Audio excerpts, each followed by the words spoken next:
दुर्भाग्यपूर्ण है कि आज प्रधानमंत्री जी की शैक्षणिक पात्रता के लिए इस प्रकार की प्रेस वार्ता करनी पड़ रही है। कुछ दिनों से सार्वजनिक करना चाहता हूं, करेंगे दोनों डिग्रियां सार्वजनिक। मनीष तिवारी जी पूछते थे कि मोदी जी ने स्पष्टता करनी चाहिए। तिवारी जी, आपको स्पष्टता करने के लिए अभी अभी संसद में बहुत सारी चीजें आई हैं, पहले आप उनकी स्पष्टता करिए, बाद में प्रधानमंत्री जी से सवाल करिए।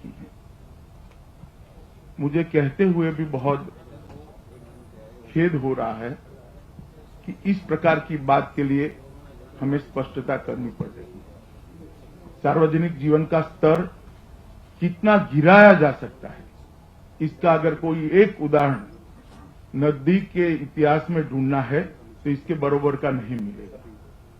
श्री केजरीवाल ने न केवल सार्वजनिक जीवन का स्तर गिराया है, दुनिया में देश का नाम, जिसको कह सकते हैं बदनामी देने का भी एक बहुत बड़ा पाप किया है। और मैं मांग करता हूं कि केजरीवाल जी ने, कांग्रेस और जदयू के त्यागी जी भी इस बहती गंगा में हाथ धोने के लिए कूद पड़े थे। किसी भी आम आदमी की दुहाई देने वालों को तो इसकी प्रशंसा करनी चाहिए थी। इससे बड़ा आम आदमी का उदाहरण नहीं हो सकता। लेकिन सार्वजनिक जीवन की बहस कितने निचले स्तर तक जा सकती है, जिन्होंने ये विषय उठाया है वो उस स्तर तक गए हैं। Without checking up any fact, it is public discourse at its lowest level. And this comes from a political party, several of whose MLAs are being prosecuted for disclosing fake decrees.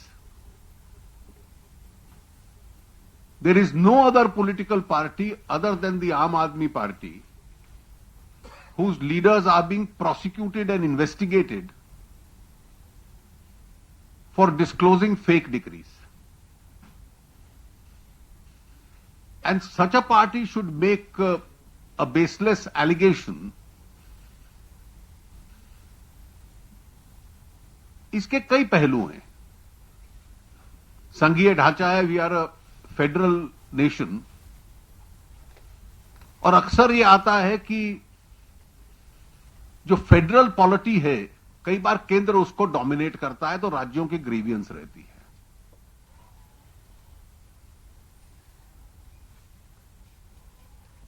Here a threat to federal polity comes from a union territory, कि उसमें public discourse कैसा होगा और level of centre state relations क्या होंगे, उसको imbalance करने में एक इररिस्पॉन्सिबल बिहेवियर से यूनियन टेरिटरी अपना इस प्रकार का आचरण दिखलाए। और मैं मानता हूं कि ये जो एडवेंचरिज्म की राजनीति है, इसको गवर्नेंस का सब्स्टिट्यूट बनाने का एक प्रयास है।